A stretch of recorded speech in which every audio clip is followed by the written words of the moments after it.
પણ આખી દુનિયામાં અગર સૌથી ઇગોઇસ્ટ બિઝનેસ કોઈ હોય તો એ ફિલ્મ ડિરેક્ટરનો છે. અને લોકો પૈસા આપીને અંધારા થિયેટરમાં બેસીને એ જ જોવે છે ને એ જ સાંભળે છે જે એક વ્યક્તિ છે કે ગુજરાત સરકારે સબસિડી બંધ કરી દીધી છે. લોકલ ફિલ્મ મેકરો આવું બધું કરે છે ને સબસિડી પાસ કરાવે છે. ફિલ્મનું શૂટિંગ ચાલતું હતું શહેનશાહ ને બચ્ચન સાહેબ એ વખતે MP હતા. હું ભીડમાં ઊભો હતો. મેં જોરથી અવાજ દીધો, સાહેબ ઓટોગ્રાફ પ્લીઝ.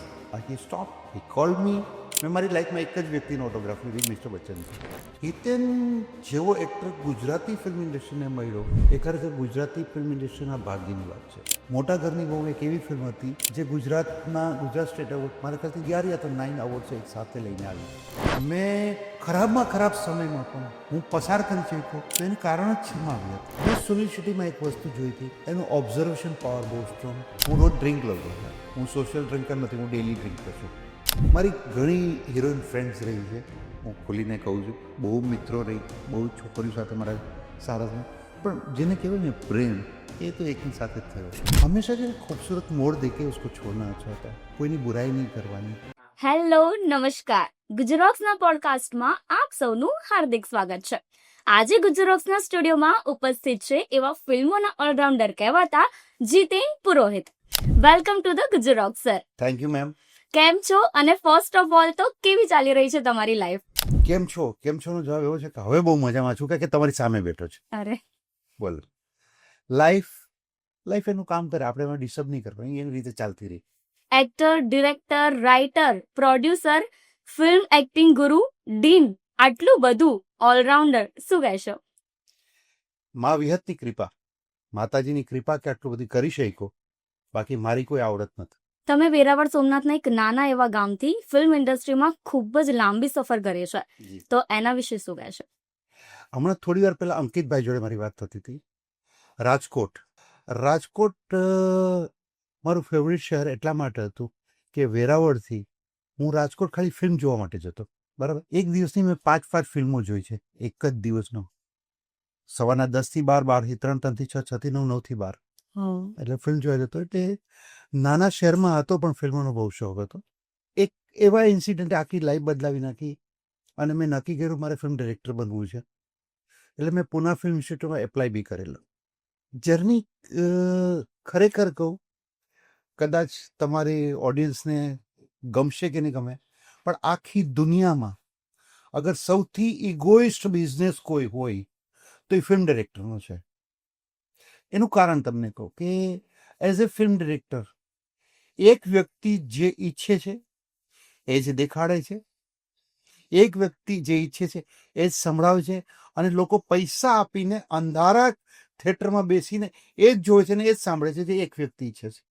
આનાથી વધારે ઇગોઇસ્ટ બિઝનેસ કોઈ ન હોય. એટલે મેં નક્કી કર્યું કે મારે ડિરેક્ટર બનવું છે. એટલે હું પહેલા ડિરેક્ટર, પછી રાઇટર, પછી પ્રોડ્યુસર, પછી એક્ટિંગ ગુરુ, ડીન, અને છેલ્લે ક્યાંક ભૂલે ભટકે એક્ટર. એવું સાંભળ્યું છે કે ફિલ્મ ડાયરેક્શન એ તમારો ફર્સ્ટ લવ છે. હા, હજી પણ છે.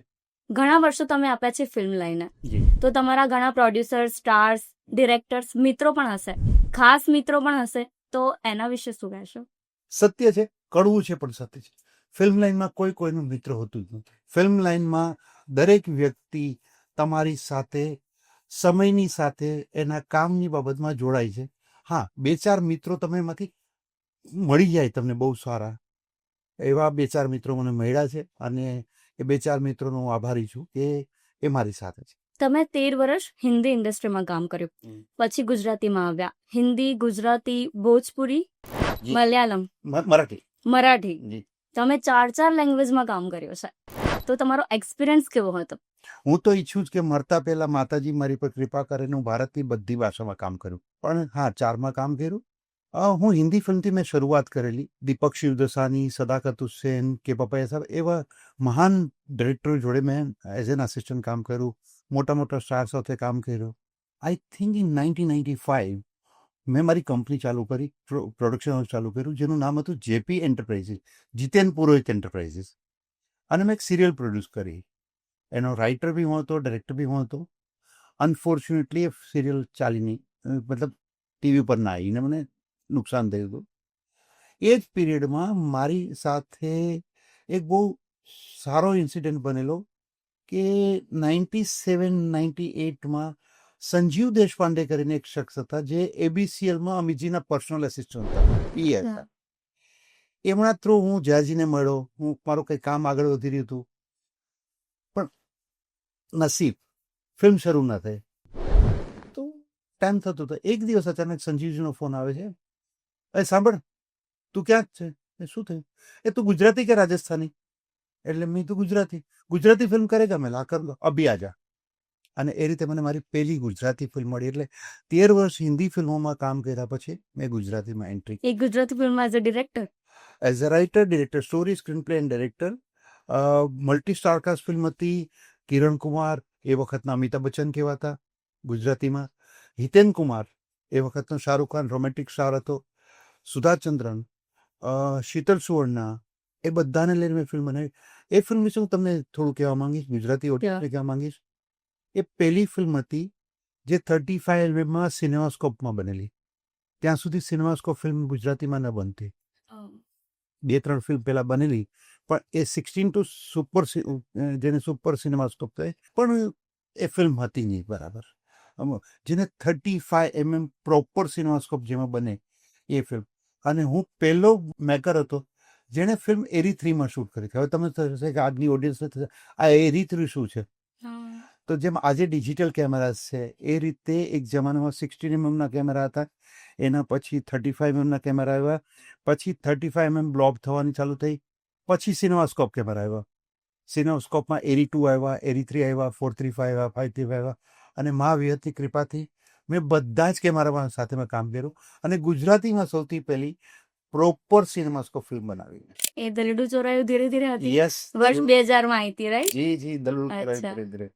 તમે એક્ટિંગ ગુરુ રહી ચૂક્યા છો 11 કે 12 વર્ષ, રાઈટ? તો ત્યારે તમને કેવું ફીલ થતું? હું એક્ટિંગ ગુરુ અચાનક બનેલો.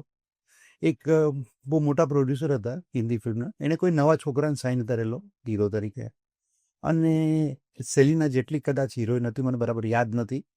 એ લોકોનો એ પ્રોબ્લેમ થયો હતો. મને રાતના બેઠા હતા અમે લોકો, तो मैंने कहा यार जितेन मैंने किसको साइन कर लिया है, लड़का ऐसा है, अभी साला प्यार हो गया है उससे, वो छोटा भाई बन गया है मेरा, अब उसको निकालने को मन नहीं करता है, तू देखना उसके लिए कुछ कर सकता है. तो मैं એને ટ્રેન કરેલો છોકરાને.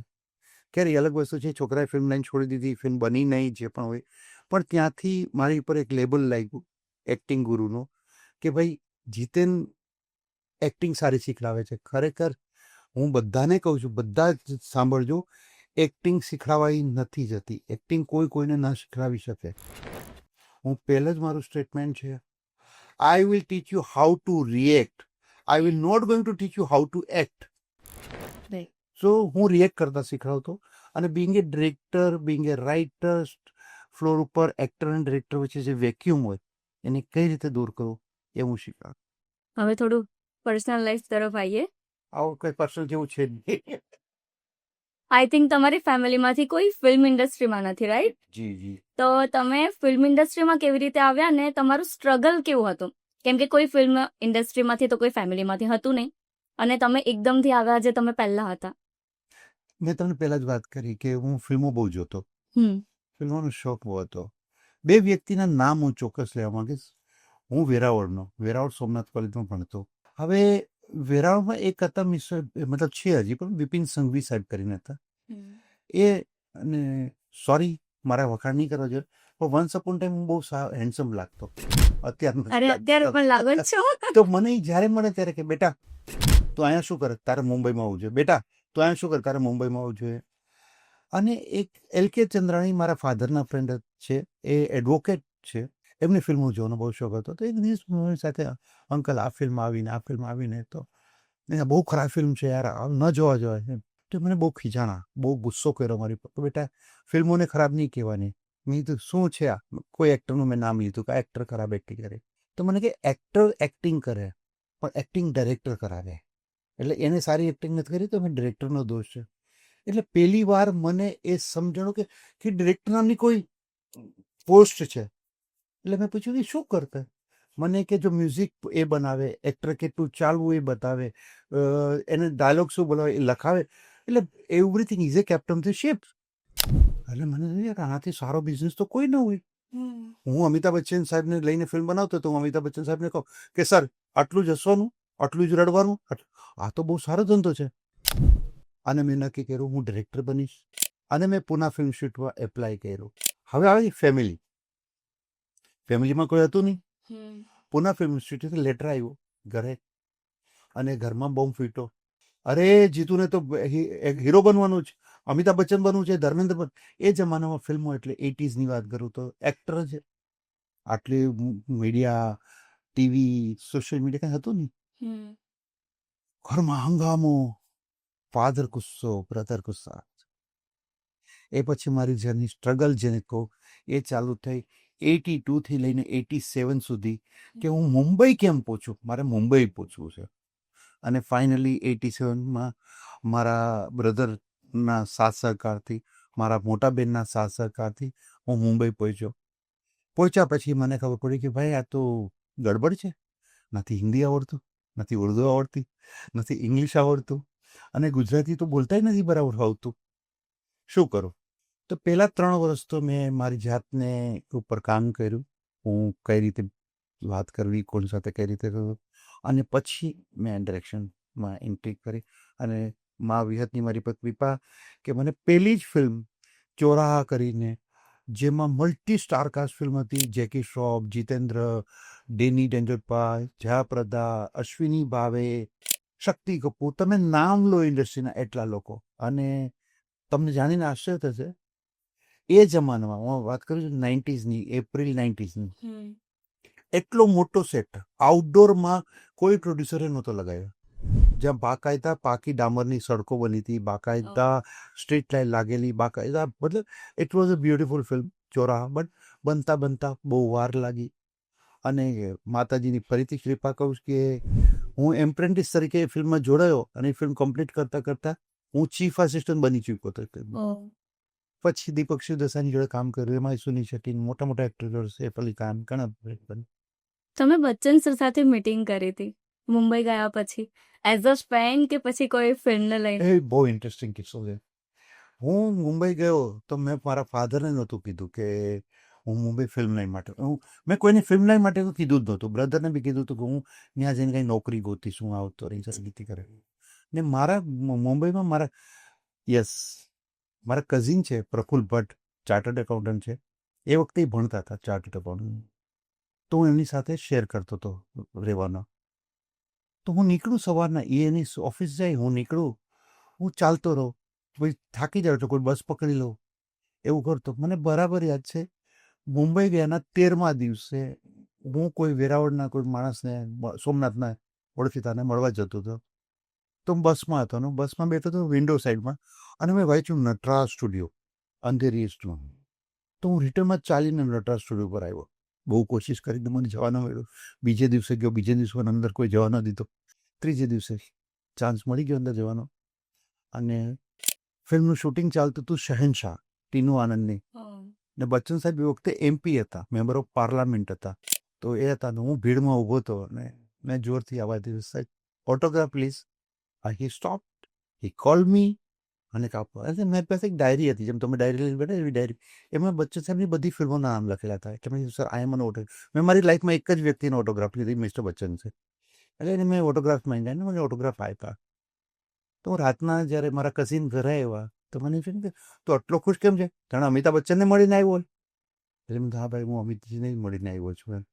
દેન હી આસ્ક મી કે તારે ફિલ્મ લાઈનમાં જવું જ નહીં, ફિલ્મ લાઈનમાં જવું. પછી એને મારા મોટા ભાઈ જોડે વાત કરી, મારા મોટા બેન જોડે વાત કરી, મારા અનિલભાઈ અને કુસુમબેન બંનેને, કે તમે જીતુને હેલ્પ કરો ફાઇનાન્શિયલી, કંઈક એને ફિલ્મ લાઈનમાં જવું છે. અને એ મારા બંને ભાઈ બહેનની હેલ્પથી મેં શરૂઆતના એન્ટ્રી કરી અને હું આજે જે કંઈ તમારી સામે છે. કેવું ફીલ થાય તો એની બચ્ચન સરનો ઓટોગ્રાફ આવી જાય એટલે? હા, પણ એના કરતાં બી એક ઇન્ટરેસ્ટિંગ કિસ્સો તમને શેર કરું. બહુ ઓછા લોકોને આવો ચાન્સ મળતા છે. મેં એક આર્ટિકલ લખેલો, ફિલ્મફેર એક મેગઝીન આવો અત્યારે બી છે ફિલ્મફેર એવો, બરાબર. ફિલ્મફેર એક મેગઝીન છે. એ ફિલ્મફેર મેગઝીન માટે મેં એક આર્ટિકલ બનાવેલો કે અમિતજીને 1988માં 75 યર્સ પૂરા થયા છે ફિલ્મ ઇન્ડસ્ટ્રીના.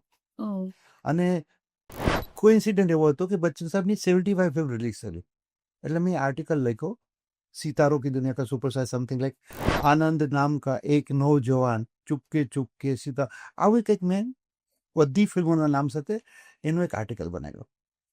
અને રોફ અહેમદ એમના એડિટર હતા ફિલ્મફેરના.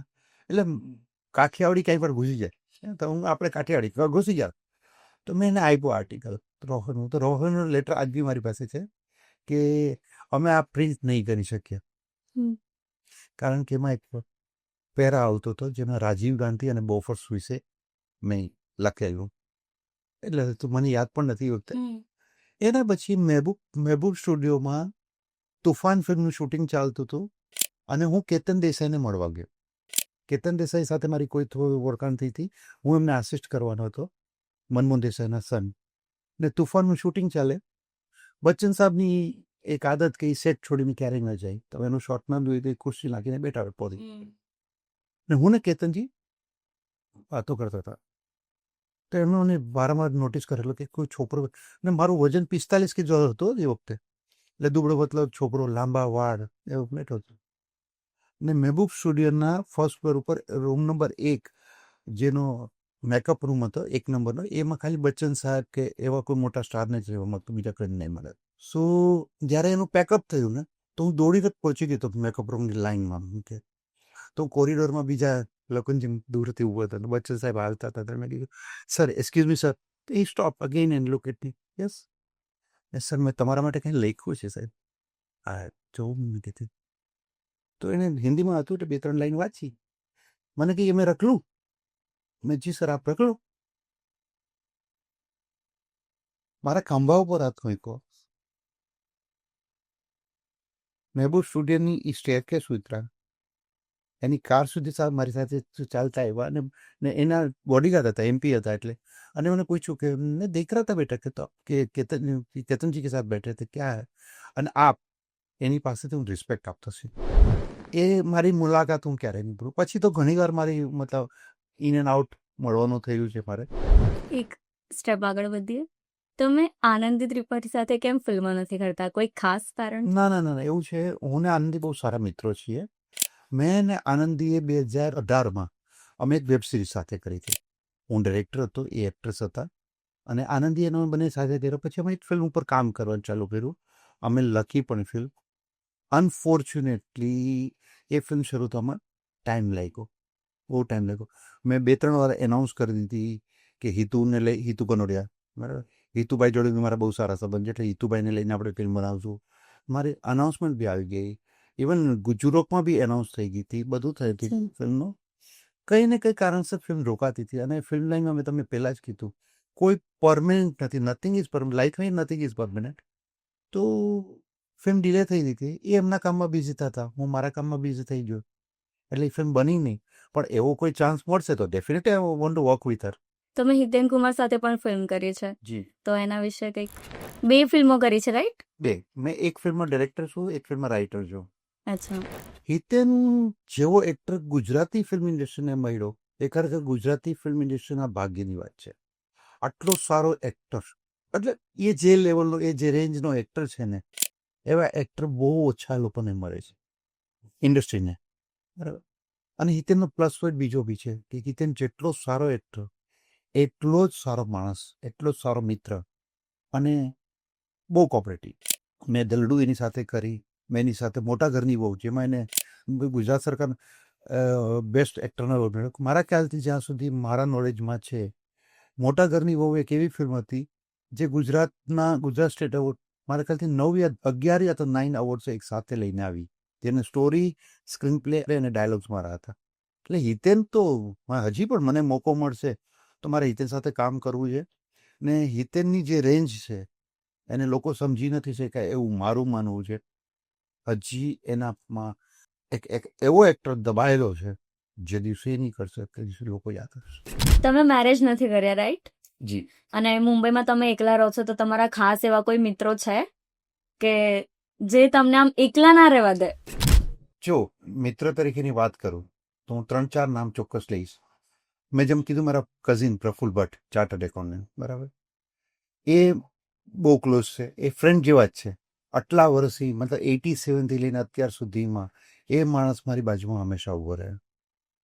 મુંબઈમાં મારા એક બીજા ફ્રેન્ડ છે રાજેશ પંજવાની કરીને એક્ટર છે, એક્ટર કમ બિઝનેસમેન છે. એ હું એમને મોટા ભાઈ કહું છું. એ મારી સાથે હંમેશા ઊભા રહ્યા. છેલ્લા 20 વર્ષથી રાજેશભાઈ પંજવાની, સોરી બંને ભાઈઓની માફી માંગુ છું, પણ સગા ભાઈઓ કરતાં પણ વધારે એ મારી સાથે ઊભા રહ્યા. અને અભિલાષ ગોળા તમારા આપણે ગુજરાતના બહુ મીડિયાના બહુ વેલ નોન પર્સન છે. એ એઝ એ ફ્રેન્ડ મારી સાથે હંમેશા રહ્યા. એમ તો ઘણા ફ્રેન્ડ્સ છે જેને હું એમ કહી શકું મારી સાથે છે. કદાચ હું નામ યાદ પણ ના આવે હું અત્યારે, કે તમારાથી બહુ ડરેલો છું, બહુ ડર લાગે મીડિયાની સાથે વાત કરતા ભાઈ મને, એટલે પણ મિત્ર ખરા. પણ મારા જીવનમાં એક ઘટના ઘટી, એ હું તમને મિત્ર તરીકેની બહુ ઇન્ટરેસ્ટિંગ ઘટના ઘટી. વચમાં હું 10-12 વર્ષ હું મંદિરે દર્શન કરવાના જ હતો. 10-12 વર્ષ સુધી હું મંદિરે દર્શન કરવાનો હતો. આપણે સાથે હોઈએ ને તમે કહ્યું ચલો જીતેનભાઈ દર્શન કરી આવે, એટલે તમે જે હું બહાર ઊભો છું, તમે જ્યાં હું કારમાં બેઠો છું, હું ન જતો. 2022માં 9th જુલાઈ 2022, મને બરાબર દિવસ યાદ છે, 9 જુલાઈ 2022, હું નવસારી ગયો, ગુજરાતના નવસારીમાં. મારા ત્યારે મિત્ર નહોતા પણ મારી ઓળખાણ થઈ હતી નવી નવી. એ હતા શ્રી મેહુલ દેસાઈ કરીને. તો મેહુલ દેસાઈ મને અને બીજા મારી સાથે જે લોકો હતા એને દર્શન કરવા લઈ ગયા. હવે કદાચ એ વખતે મેહુલજીને ખરાબ ના લાગે એટલે હું મંદિરની અંદર પહેલી વાર મળતો હતો, એટલે હું જઈ આવ્યો. અને મારી મા વિહતનું મંદિર હતું. અને મારી મા વિહત એટલે મારા કુળદેવી, અમારા કુળદેવી. તમે બહુ માનો છો? હા. હવે મારી મધર જ્યાં લગી જીવા ત્યાં સુધી એ હંમેશા એવું કહેતી, તું ચિંતા શું કરવા કરે મારી વિહત બેટી ને, તું ચિંતા શું કરવા કરે મારી વિહત બેટી ને. હું મંદિરે ગયો અને પછી મેહુલ દેસાઈને થી મેં એટલું બધી સાંભળ્યું માતાજી વિશે અને બધું. અને જુલાઈના ઓગસ્ટના 2 ઓગસ્ટ 2022ના હું વેરાવળની બાજુમાં એક નાનકડું ગામ છે આજક કરીને, ત્યાં અમારા કુળદેવી. હું દર્શન કરવા ગયો. મારા મધર બહુ બીમાર હતા. હું દર્શન કરવા ગયો, દર્શન કરીને પાછો આવ્યો. 3 તારીખે મુંબઈ પાછો આવ્યો અને 5 તારીખે મધર એક્સપાયર થઈ ગયા. એટલે મધરના ગયા પછી તમે કદાચ મારી શિખા બી ચોટી રાખી. એટલે મધરના ગયા પછી મારું એવું મને એવું લાગે છે, મને એવું મારું માનવું છે કે મેહુલ દેસાઈના ખૂબ ખૂબ ધન્યવાદ કે મને મા વિહત પાસે લઈ ગયા. અને મારી માએ જતા જતા મા વિહતને મને સોંપી દીધો. છેલ્લા 3 વર્ષની અંદર મેં ખરાબમાં ખરાબ સમયમાં પણ હું પસાર કરી શક્યો તો એનું કારણ જ છે મા વિહત. અને અત્યારે તમે કદાચ તમારું વિઝિટિંગ કાર્ડ જોતા હશો કે મારું શોર્ટકાસ્ટ ચાલે છે. સોરી, તમારા પોડકાસ્ટમાં મારા શોર્ટકાસ્ટની વાત કરી, મારું ડિજિટલ પ્લેટફોર્મ છે એમાં પણ જોશો તો મા વિહત. એટલે હવે મારું એવું થઈ ગયું કે હું જે કાંઈ વિચારું છું, હું જે કાંઈ કરું છું, ઇવન હું અત્યારે તમારી સાથે વાત કરી જોઈએ, મારો શ્વાસથી છોડીને લેવાનો છું, એ પણ મા વિહતને કારણે છે, બીજું કાંઈ નથી. તો હું મેહુલ દેસાઈ બી મારા આજની ડેટમાં સૌથી ક્લોઝેસ્ટ ફ્રેન્ડ બની ગયા છે. જેમ રાજેશભાઈનું નામ લીધું મેં, જેમ પ્રફુલભાઈનું નામ લીધું, જેમ એક સીએ છે ત્યાં બીજા દીપ વિટલાણી, એ મારા મિત્ર છે. મારો એક રાઇટર છે ધીરજ કુમાર, એ મારી સાથે છે 10 વર્ષથી. એ મિત્રો જ છે બધા. પણ મેહુલ દેસાઈ બહુ ક્લોઝ આવી ગયા. અને મેહુલ દેસાઈ માટે હું એટલી જ પ્રાર્થના કરું કે ભગવાન માતાજી એને બહુ સુખ આપે, બહુ સમૃદ્ધિ આપે, કે એમણે મને મારી મા સાથે મેળવ્યો છે. આપણે પહેલા જ વાત થઈ કે તમે હિન્દી ઇન્ડસ્ટ્રીમાં 13 વર્ષ જેટલું કામ કર્યું છે. સુનિલ શેટ્ટી, શિલ્પા શિરોડકર, સૈફ અલી ખાન ને કરિશ્મા કપૂર સુધી. તો એ વિશે ઓડિયન્સને શું કહેશો? સુનિલ શેટ્ટી સાથે મેં 3 ફિલ્મ કરી as an assistant director. I was an assistant to Deepak Singh દુસાનીજી. મેં ફિલ્મ કરી હતી પહેચાન, ગોપી કિશન, કૃષ્ણા. તો સુનિલ સાથે, અને સુનિલને નવા હતા, સુનિલ શેટ્ટીની એન્ટ્રી થઈ હતી, તો અમે બહુ ક્લોઝ હતા. અને મારે ને આજે શું મતલબ એને પ્રેમથી કહેવામાં આવે છે અન્ના. ત્યારે અમે મસ્તી કરતા, હું એને સની કહેતો, એ મને જીત કહેતા. અને મેં સુનિલ શેટ્ટીમાં એક વસ્તુ જોઈ હતી, એનું ઓબ્ઝર્વેશન પાવર બહુ સ્ટ્રોંગ, શીખવા માટે હંમેશા તૈયાર, શીખવું જ છે. એટલે અન્ના સાથે મેં 3 ફિલ્મ કરી, મને બહુ મજા આવી. અનફોર્ચ્યુનેટલી એઝ એ ડિરેક્ટર સાથે કામ નથી કરી શક્યો. સૈફ અલી ખાન સાથે સૈફ જેવો ચુલબુલો, હસતો ખેલતો, જેમ આપણા ઘરમાં 5-6 વર્ષનું 7 વર્ષનું છોકરું રમતું હોય ને, સૈફ એવો. અને અરે ડાર્લિંગ બહુ. સૈફ જેવો હસતો ખેલતો માણસ મેં નહીં જોયો. અમે બહુ કામ કર્યું, નહીં નવા હતા. અને એનો પ્રોબ્લેમ એક જ હતો કે એ યુકેથી આવી જતા તો ઇંગ્લિશ, એને પ્રોનાઉન્સિએશનમાં હિન્દી ના આવતું પ્રોપર, ને એ પીરિયડની વાત હતી, તો એને શીખડાવતો. ને બહુ સારું બનતું. મને સેફ બી બહુ મજા આવી. કરિશ્મા કપૂર વિશે શું કહું તમને. કરિશ્મા કપૂર સાથે 2 ફિલ્મ હતી, ગોપી કિશન અને કૃષ્ણા. હમ. લોલો, એને પ્રેમથી લોલો કહે. લોલો કે છે. લોલો સાથેના મારા બહુ સારા મતલબ સંબંધો, કે એઝ એન આસિસ્ટન્ટ, ત્યારે હું ચીફ હતો એટલે બિંગ એન એક્ટ્રેસ એને ડિપેન્ડ હોય કે ચીફ આસિસ્ટન્ટ વધારે એને ગાઈડ કરતા હોય. તો અમે બહુ સારું કામ સાથે કર્યું, બહુ મજા આવતી કામ કરવાની. ને હું રાજ કપૂર સાહેબનો બહુ મોટો ફેન. મારા જેને હું કહું ને એઝ એ ડિરેક્ટર, તો મનોજ કુમારને હું મારા ગુરુ કહું, અને રાજ સાહેબને હું એનો ફેન. એટલે રાજ સાહેબને કારણે મારું એટેચમેન્ટ લોલો સાથે હતું. અને એટલે જ જ્યારે હું પ્રોડ્યુસર બન્યો ત્યારે મને મોકો મળ્યો, ત્યારે મેં એમને શમી કપૂરના દીકરા આદિત્ય રાજ કપૂરને મેં મારી ફિલ્મમાં કાસ્ટ કરેલા, ફક્ત એટલા માટે મારે કપૂર ફેમિલી સાથે કામ કરવું હતું. આદિત્ય રાજ કપૂર સાથે તમે એઝ અ ડિરેક્ટર કામ કર્યું છે. As a writer, director, producer. As a producer મારી પહેલી ફિલ્મ હતી. એ કઈ ફિલ્મ હતી અને કયા યરમાં રિલીઝ થઈ હતી? એ ફિલ્મ હતી દીવાનગીને હદ કર દી, અને ફિલ્મ રિલીઝ થયેલી 2010માં. આદિત્ય રાજ કપૂર, હું એને પ્રેમથી કહેતો ARK, SRK ની જેમ એને ARK કહેતો. मुझे ARK એ મને આવીને કે, મને जितेन क्यों खर्चा कर रहा है, 4 वेंटी वेन बुलाने की क्या जरूरत है, हम 2-3 वेंटी में अपन निपटा देते हैं ना सब. नहीं सर, अगर मैं आपको स्टार नहीं मानूंगा तो लोग आपको स्टार मानेगा. અનફોર્ચ્યુનેટલી ફિલ્મ ચાલી નથી, એટલે લોકોને બહુ ખ્યાલ નહીં હોય કે there is a lots of, મતલબ બહુ મોટો ફાઇનાન્શિયલ લોસ મેં ભોગવ્યો છે. પણ એનું મ્યુઝિક બહુ સારું હતું. અત્યારે બી તમે એના ગીતો યુટ્યુબ ઉપર જોતા હશો, બહુ સારું મ્યુઝિક. હું નેક્સ્ટ એ પૂછવા માંગીશ કે અત્યારે કાસ્ટિઝમ એક બહુ મોટો મુદ્દો બની ગયો છે, જે ફિલ્મથી લઈને રાજકારણ સુધી ચાલતો જ હોય છે. તો આના વિશે તમારો શું મંતવ્ય છે ને તમે શું કહેવા માંગશો? સી, કાસ્ટિઝમ મને એવું લાગે છે કે ફિલ્મ લાઇનમાં કોઈ કાસ્ટ હોતી નથી. ફિલ્મ લાઇન, અમે લોકો અમારી જાતને ફિલ્મી છીએ, વી આર ફિલ્મી, કાસ્ટ હોતી નથી. પણ હા, જેમ જેમ અત્યારે બહાર આવતું જાય, મીડિયા એટલું સ્ટ્રોંગ થયું છે કે એના થ્રુ જે ખબર પડી રહી છે કે ઘણા લોકોએ, હું બધાની ઉપર તો બ્લેમ નહીં કરું, પણ ઘણા લોકોએ જાણી જોઈને પર્ટિક્યુલર મઝહબને કે પંથને અંડરલાઈન કરીને હાઇલાઇટ કરવાની કોશિશ કરી છે. અને હિન્દુ ધર્મને હંમેશા દબાવવામાં આવ્યો છે, એવું મને લાગી રહ્યું છે. હવે લાગી રહ્યું છે, આ ઉંમરે લાગી રહ્યું છે. એટલે જ તમે જો, અત્યારે સાઉથની ફિલ્મો બહુ ચાલે છે, હિન્દી ફિલ્મો ચાલતી. સાઉથની ફિલ્મમાં ધર્મની માટે, ધર્મની રક્ષા, કે જેને કહો કે બહુ સારી ફિલ્મો બનાવે છે, અને પ્લાનિંગ સાથે પ્રોપર. ને હું એવું માનું કે બધાને, ભારતમાં રહેનારો કે દુનિયામાં રહેનારો હોય, એટલે જ આપણા મંદિરોમાંથી રોજ સાંજે એવું કહેવાય કે વિશ્વનું કલ્યાણ. આપણો જ એક ધર્મ, સનાતન ધર્મ જ એવો છે કે જે વિશ્વ કલ્યાણની વાત કરે છે. બાકી કદાચ બીજા કોઈ ધર્મ છે જ નહીં. બીજા તો પંથ છે, મઝહબ છે. એ ધર્મ નથી, એ જીવન જીવવાની પદ્ધતિઓમાં આવે છે. પોતાની પ્રાર્થના કરવાની પદ્ધતિમાં આવે. પણ ધર્મ જેને કહો, હિન્દુ ધર્મ કહો કે સનાતન ધર્મ, એ મહત્વ, એ એક જ છે, બીજું કોઈ હતું. એવું સાંભળ્યું છે કે તમે આઈ થિંક યર 2011માં કોમામાં જતા રહ્યા હતા, રાઈટ? તો મોસ્ટલી કેવું હોય છે કે કોમામાં જતા રહ્યા પછી વ્યક્તિ છે ને મેન્ટલી થોડુંક એવું થઈ જાય કે ના, હવે હું નહીં કરી શકું, લાઈક એવી રીતે. તો પૂરી રીતે સ્વસ્થ નથી થઈ શકતો હતો.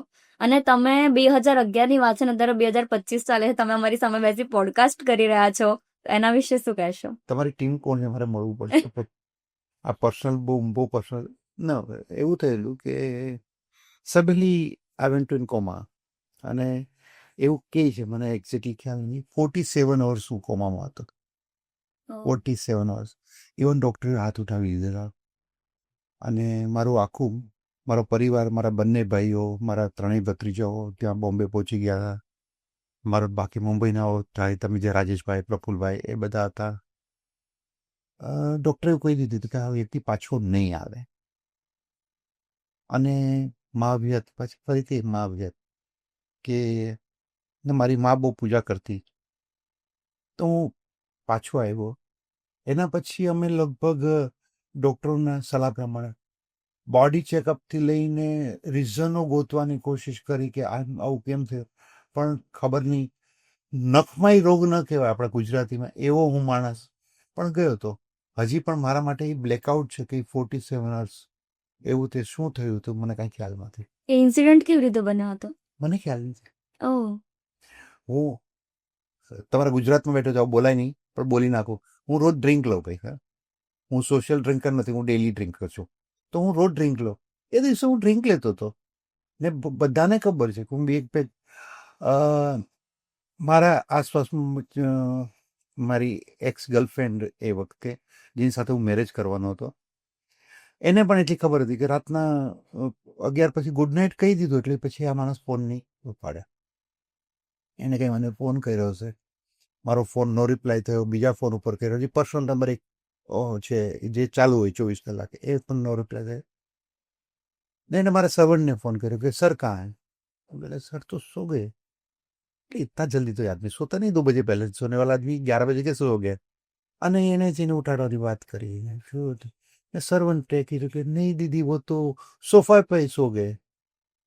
અને પછી પેલા એ આવ્યા, એને જોયું ને મારા ફેમિલી ડૉક્ટરને બોલાવ્યો અને એને મારા બાકી જાણીતાઓને ઇન્ફોર્મ કર્યો અને હોસ્પિટલમાં લઈ ગયા થયું.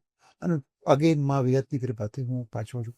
અને મારું એવું માનવું છે કે જીવનમાં તમે જેટલા સકારાત્મક રહેશો એ તમને બહાર લઈ આવશે.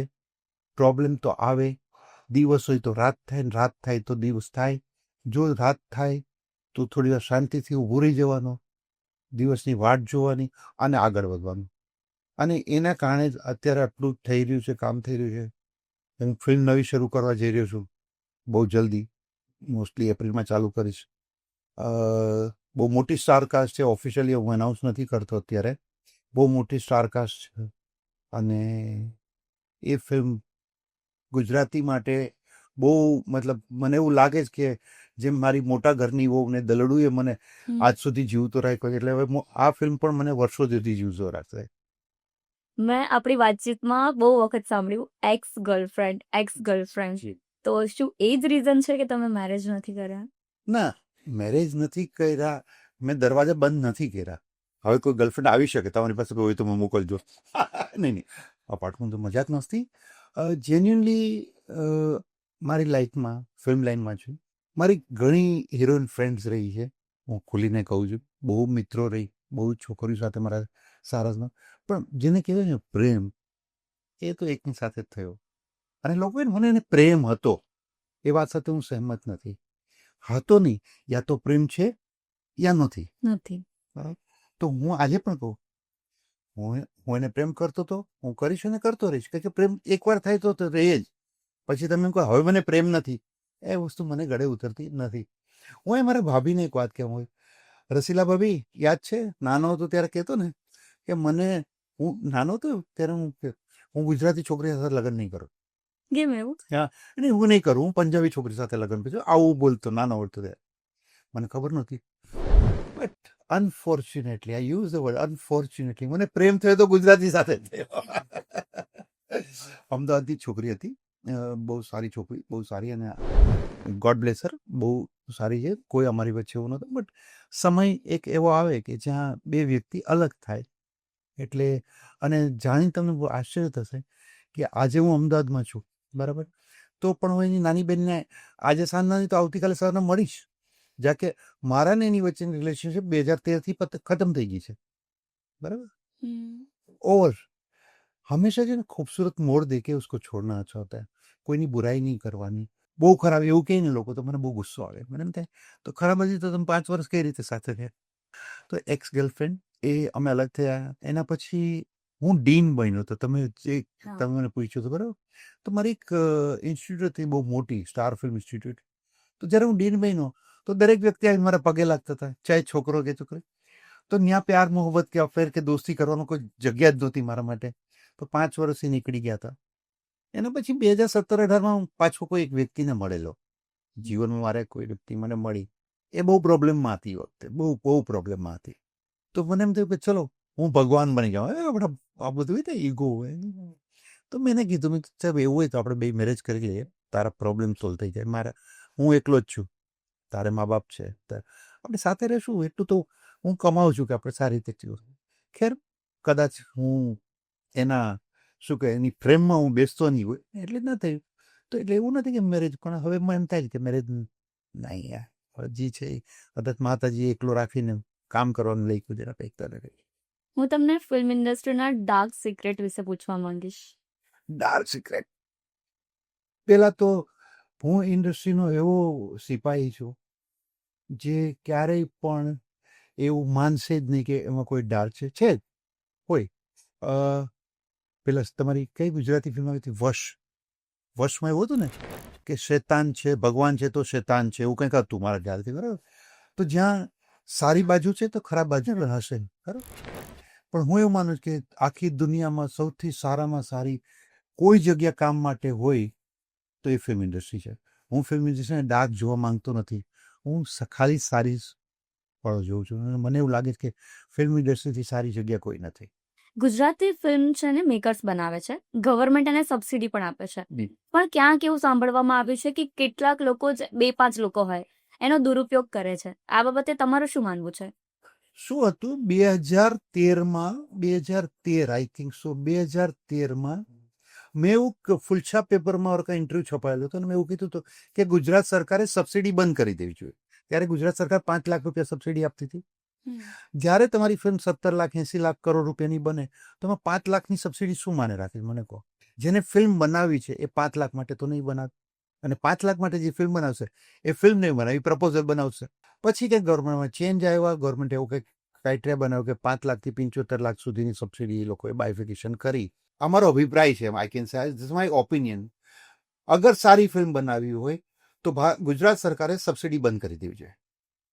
રીઝન તમે જેમ કીધું કે એવું મારા સાંભળવામાં બી આવ્યું છે કે ઘણા લોકો ખાસ કરીને લોકલ ફિલ્મ મેકરો આવું બધું કરે છે ને સબસિડી પાસ કરાવે છે ને ફિલ્મ ખરેખર સારા ફિલ્મ મેકરો, મેં એવા મેકરોનું બી નામ સાંભળ્યું છે કે એ લોકો એમ કહે કે હું સબસિડી માટે ફિલ્મ જ નથી બનાવતા. હા, બરાબર. એ ફિલ્મ બનાવે છે પોતાના ઓલા માટે. તો સારા મેં હું ખુદ કહું છું બંધ કરી દે સરકાર. જેવી ગુજરાત સરકાર સબસિડી બંધ કરશે એ પછી સારી ફિલ્મો બનવાની ચાલુ થઈ જશે, વધારે સારી બનશે, કારણ કે પછી ફક્ત સારા ફિલ્મ મેકરો રહેશે. તમે ઇમ્પાના મેમ્બર રહી ચૂક્યા છો અને ઇફ્ડાના ઇલેક્ટેડ મેમ્બર છો, તો આ એકચ્યુઅલમાં શું છે એ અમારા ઓડિયન્સને તમે કહો. See, IMPPA Indian motion picture producer association છે, જે ઓલ ઓવર ઇન્ડિયાના જે પ્રોડ્યુસર હોય, જે ફિલ્મ પ્રોડ્યુસ કરતા એના મેમ્બર બનવું પડે, એના મેમ્બર હોય. હું એનો મેમ્બર પણ છું અને હું એનો ઇલેક્ટેડ મેમ્બર બી 2015થી 2018 રહ્યો છું. એટલે એ પ્રોડ્યુસરને જ્યારે પ્રોબ્લેમ થાય તો એ બોડી હેન્ડલ કરતી હોય. અને ઇફડા છે ડાયરેક્ટર એસોસિએશન છે ઓલ ઇન્ડિયા. તમને એ પણ જાણ માટે કહું છું કે ઇમ્પા 1937થી રનિંગ છે અને ઇફડા 1956થી છે. અને ઇફડામાં હું ઇલેક્ટેડ મેમ્બર છું 2018થી લઈને 3 વર્ષ હોય, 2018, 2021, પછી 2024 અને અત્યારે પાછું રનિંગમાં બી 2027 સુધી હું ઇલેક્ટેડ મેમ્બર છું. હવે ડાયરેક્ટરના એસોસિએશનના ઓલા મેમ્બર હોય. હવે એક્ઝામ્પલ કે તમે એક ડાયરેક્ટર છો અને તમારા પારસભાઈ કંપનીના માલિક એક પ્રોડ્યુસર છે, નામ આપીને વાત કરું છું ભાઈ, તો પ્રોડ્યુસર છે અને તમારા બે વચ્ચે કોઈ ઝઘડો થયો, તમારા પૈસા નથી આવતા, તો તમે ક્યાં જાઓ? તમે અમારી પાસે એસોસિએશન પાસે આવશો ને. તો એસોસિએશન શું કરશે? ઇફડા તરફથી, તમારા તરફથી ઇફડા અને એમની તરફથી ઇમ્પા ને કમ્પ્લેન કરશે કે ભાઈ તમારા મેમ્બર અમારા મેમ્બરના પૈસા નથી આપ્યા, અપાવો. તો અમારા ફિલ્મ ઇન્ડસ્ટ્રીના 99% કેસીસ કોર્ટ સુધી જતા જ નથી, ત્યાં જ સોલ્વ થઈ જાય. ત્યાં સોલ્વ થઈ જાય. એટલે આ એ બંને સંસ્થાઓ છે, એને ગવર્મેન્ટ ઓથોરાઇઝ છે. આજે તમે ફિલ્મ બનાવો અને તમારી ફિલ્મ તમારે સેન્સર કરાવી હોય, સેન્સર સર્ટિફિકેટ જોતું હોય, તો તમારે ઇમ્પાનો લેટર લાગે છે કે ભાઈ આ ફિલ્મની પબ્લિસિટી અમારે ત્યાં પાસ થઈ છે, ફિલ્મનું ટાઇટલ અમારે ત્યાં રજિસ્ટર્ડ છે, તો થઈ છે. આપણે તો તમારી બેકગ્રાઉન્ડ વિશે તો જાણ્યું, ફેમિલી બેકગ્રાઉન્ડ, પણ એકચ્યુઅલમાં તમે તમારી ફેમિલી વિશે શું કહેવા માંગશો? ફેમિલીમાં તો એવું છે કે મધરની મેં તમને વાત કરી, મધર ફાધર છે નહીં, મારા 2 બ્રધર છે, એક બેન છે, એક બેન હમણાં એક્સપાયર થઈ ગઈ મારા, અને 3 જણ. પણ મારા છોકરાઓ મારે જીજાન છે બધા, મારા ભત્રીજાઓ, 3 ભત્રીજા, બંને ભત્રીજો મારા માટે બહુ મહત્વ છે. હું અહીં એક વાત કહીશ કે 4th નવેમ્બર 1978 ના દિવસે આખું ઘર ખુશ હતું, કારણ મારા મોટા ભાઈને ત્યાં બાબાનો જન્મ થયો. દીકરો આવ્યો બધા ખુશ બધા. પણ હું એક એવો વ્યક્તિ હતો, હું જઈને મારા ભાઈ ભાભીને થેન્ક યુ એટલા માટે કહેતો હતો કે એ દિવસે મારો પણ જન્મ થયો હતો એઝ કાકા તરીકે. તો મારો નવો જન્મ હતો, બરાબર. તો હું મારા એનું મુન્નો કહીશ તો કદાચ નહીં ગમે ને, પણ એનું નામ નિલેશ છે. એ નિલેશ અત્યારે તો એને ત્યાં 14 વર્ષનો દીકરો છે. તો એ નિલેશ, અમિત, કુનાલ, શ્રદ્ધા, ભાવિશા બધા મારા સંતાનો મને બહુ ગમે.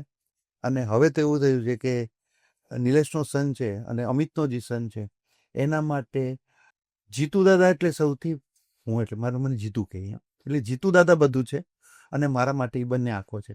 ગઈકાલે રાતના બી ફંક્શનમાં મોરિયાને લઈને હું ભાગતો હતો, પછી મારી ઉંમરની હિસાબે સાસ ફૂલી જતો હતો કે નથી મજા. આઈ લવ યુ. રિલેશનને લઈને તમે અત્યારની જનરેશનને કોઈ એડવાઇસ આપવા માંગતા હો તો? એટલું જ કહીશ દોસ્તો, પરિવાર છોડીને મહત્વનું કોઈ હોતું નથી. પરિવાર ચાહે મા બાપ, ભાઈ બહેન જે પણ હોય, બરાબર. મિત્રતા કરવા માટે થઈને જે મેં ભૂલ કરી રહ્યા છે હું એક્સેપ્ટ કરું છું.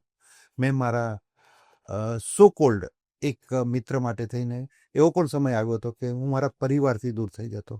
હું રાજકોટ સુધી જતો હોય કે હું જુનાગઢ સુધી જતો હોય કે હું વેરાવળ સુધી જતો હોય કે, પણ હું મારા પરિવાર સાથે મેં ક્યારેય શેર નથી કર્યું કે હું શેના માટે આવ્યો. એ મારી ભૂલ હતી.